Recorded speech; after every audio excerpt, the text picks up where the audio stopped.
할렐루야, 좋은 아침입니다. 오늘은 2월 17일 화요일입니다. 우리는 미국에 살고 있어서 어쩌면 느끼지 못하고 또 기억하지 못하고 지나갈 수 있을 것 같은데요. 오늘은 구정입니다. 이미 저희는 1월 1일 새해 인사를 다 나눴지만 여러분 구정 인사 이렇게 드립니다.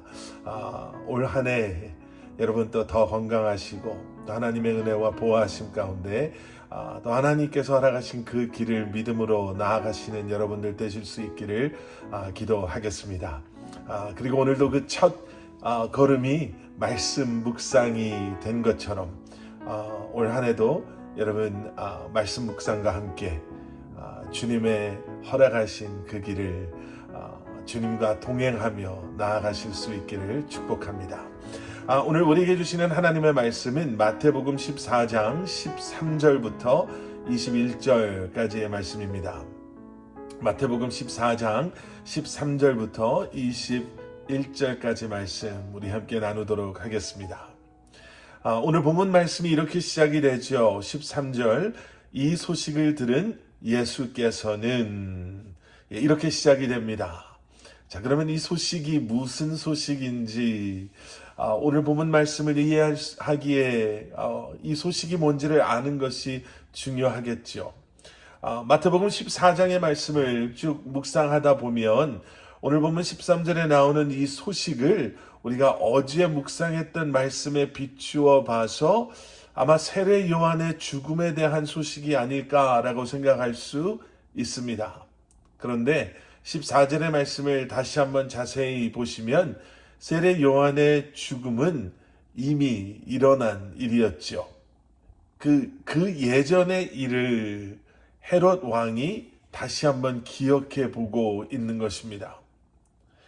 그래서 오늘 본문 13절에서 보게 되는 소식은 그 세례 요한의 죽음에 대한 소식이 아닌 14장 1절과 2절에서 말하고 있는 그 내용임을 우리가 볼 수가 있습니다. 14장 1절과 2절은 어떤 내용인가?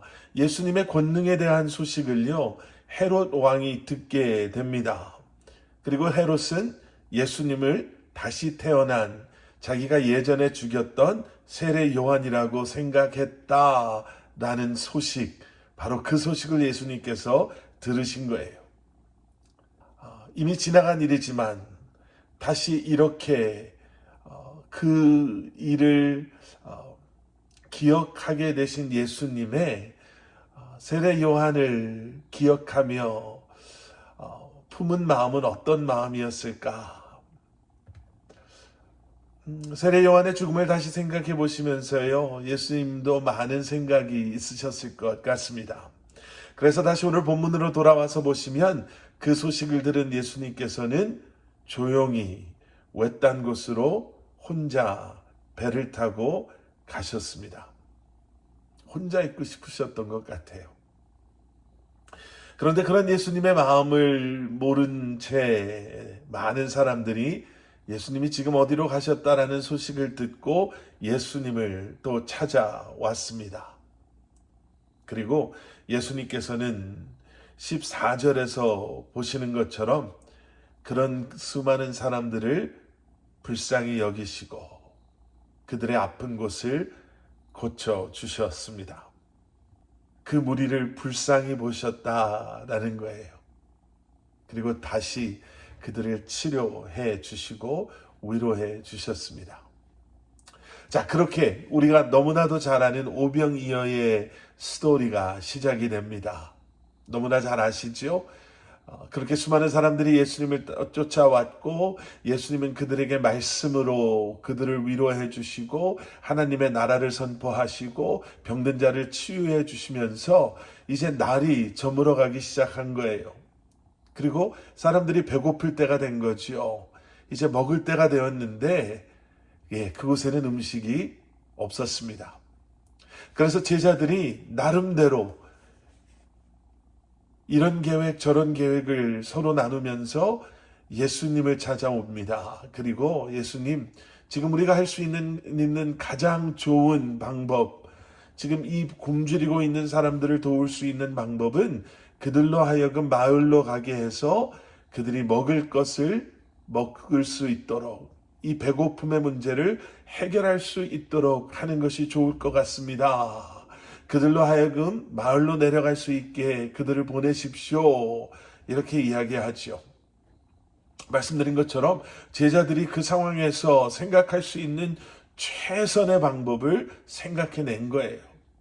그런데 예수님께서는 16절에서 이렇게 말씀하십니다.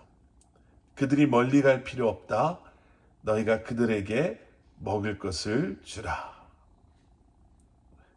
지금 제자들에게는요, 여자와 아이들을 제외한 성인 남자 5,000명이나 되는 그러한 사람들에게 줄 음식이 없었습니다.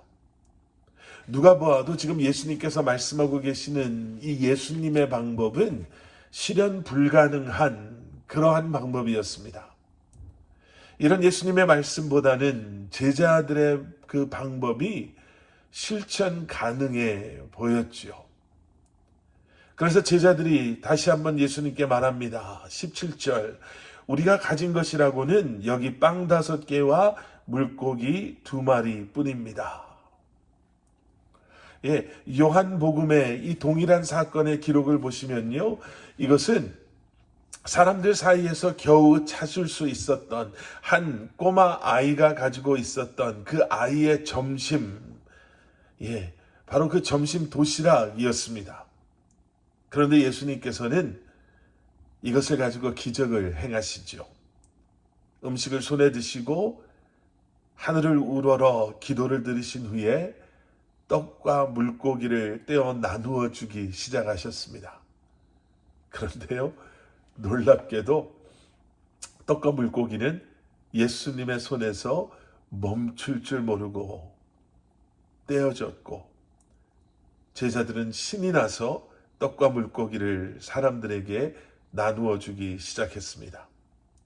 그곳에 있었던 수많은 사람들은 그 음식을 배불리 먹고도 나중에 남은 음식들을 모았더니 12광주리에 가득 차게 되었다고 오늘 본문 말씀은 기록하고 있습니다.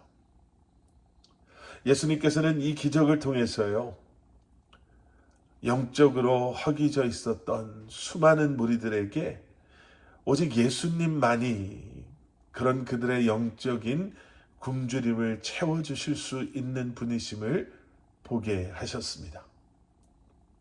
우리의 굶주림, 우리가 가지고 있는 연약함, 우리가 해결할 수 없는 문제들, 예수님께서 그 모든 것을 해결하시고 또 우리의 굶주림을, 공허함을 채워주시는 분이심을 우리가 기억해야 될 줄 믿습니다. 또 한 가지, 이 어린아이의 도시락입니다. 이 어린아이는 누구보다도 일찍 일어나서 철저하게 준비하고, 다른 사람들이 아무것도 먹을 것이 없을 때 이 아이만큼은 자신이 준비했던 도시락을 꺼내놓고 아주 자랑스럽게 먹을 수 있는 자격이 있었던 아이였습니다. 그런데 그 도시락이 이 아이의 생각, 욕심 속에 자기만 먹었다면 그 아이만 자신의 굶주림을 채울 수 있었겠지만, 비록 자기가 일찍 준비하고 잊지 않고 준비하고 누구보다도 잘 열심히 준비했던 도시락이었지만, 그것이 예수님께 드려졌을 때는 한 사람이 아닌 수천 명의 굶주림을 해결하는 도구가 되는 것이죠. 남들보다 더 열심히 일해야 하는 이유가 여기에 있습니다. 남들보다 더 열심히 우리 자녀들이 공부해야 되는 이유도 바로 이것입니다. 우리가 이루었죠.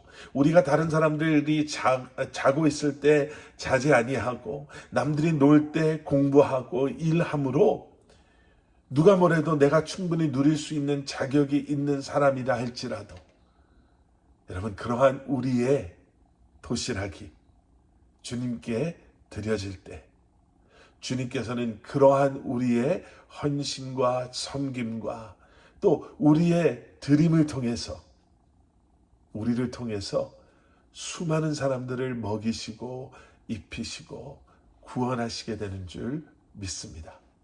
어린아이의 도시락과 같은 인생, 저와 여러분들의 삶이 그러한 삶 될 수 있기를 축원합니다. 함께 기도하시겠습니다. 사랑의 아버지 하나님, 주님 감사합니다. 늘 우리와 함께 하시고 우리의 필요를 아시고 공허함을 아시고 연약함을 아시고 그러한 우리의 연약함을 공허함을 채워주시고 우리에게 힘주시는 주님, 오늘도 주님을 바라보게 하시고 다시 한번 우리의 도시락이 주님 앞에 드려짐으로 말미암아 우리의 삶이, 우리의 환심이, 우리의 물질이, 우리의 달란트가 주님께 드려짐으로 말미암아 수많은 사람들을 먹이고 입히고 구원하는 놀라운 역사들이 일어나게 하여 주시옵소서. 예수 그리스도 이름 받들어 간절히 기도드렸사옵나이다. 아멘.